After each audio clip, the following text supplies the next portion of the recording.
BJP எதை செஞ்சாலும் சரி அதை கண்ணை மூடிக்கொண்டு ஆதரிப்பது என்கிற நிலைமைக்கு அதிமுக ஆளாகிவிட்டது என்பதனுடைய விளைவுதான் இந்த எஸ்ஐஆர் செயலாக்கத்தின் காரணமாக ஏற்பட இருக்கிற ஆபத்தை பற்றி விளைவுகளை பற்றி கவலைப்படாமல் இப்படிப்பட்ட ஒரு ஆதரவை அவர்கள் தெரிவித்திருப்பது என்பது.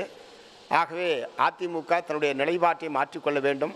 இல்லையென்றால் கையையும் கண்ணையும் கட்டிக்கிட்டு கிணத்துல ஓடுற கதையாக தான் ஆகும். என்ன செய்தாலாவது பிஜேபியோடு ஒட்டிக்கொண்டு தமிழகத்திலே பதவிக்கு வர வேண்டும் என்பதை தவிர எடப்பாடிக்கு வேறு எந்த நோக்கமும் கிடையாது. அதனால் என்ன தமிழ்நாட்டுக்கு பாதிப்பு வந்தாலும் சரி, தமிழ்நாட்டு மக்களுக்கு பாதிப்பு வந்தாலும் சரி, அதை பூரா நாங்கள் கவலைப்பட மாட்டோம்.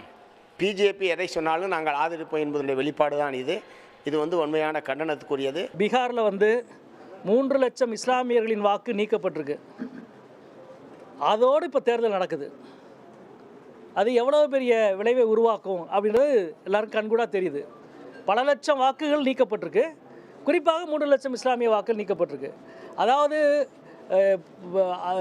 செல்வாக்கு இருக்கிற தொகுதிகள், சில கட்சிகளுக்கு செல்வாக்கு இருக்கிற இடங்கள் அப்படின்றத தாண்டி குறிப்பிட்ட சமூகத்தின் குறிப்பிட்ட பகுதியின் வாக்குகளை நீக்குவது, ஒரு சில எண்களில் பல நூறு வாக்குகளை சேர்ப்பது என்பதை திட்டமிட்டு செய்கிற பொழுது அதை தடுப்பதைப் போல தேர்தல் ஆணையத்தின் நடவடிக்கை இருக்க வேண்டும்.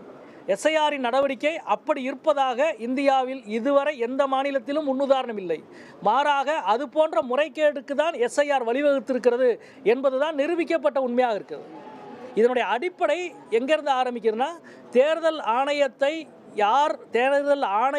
தலைமை தேர்தல் ஆணையரை தீர்மானிப்பதில் உச்சநீதிமன்றத்தின் தலைமை நீதிபதியை ரத்து செய்துவிட்டு தங்களுடைய ஒரு பிரதிநிதி இருக்க வேண்டும் என்று இந்த நாட்டின் பிரதமர் ஆளுங்கட்சி நாடாளுமன்றத்திலே சட்டத்தை நிறைவேற்றுகிறது. அப்படின்னா தேர்தல் ஆணையத்தை தங்களது கைபொம்மையாக பயன்படுத்துவதற்கான எல்லா வாய்ப்பையும் இவர்கள் ஏற்பாடு செய்திருக்கிறார்கள் என்பதை பார்க்கிறோம்.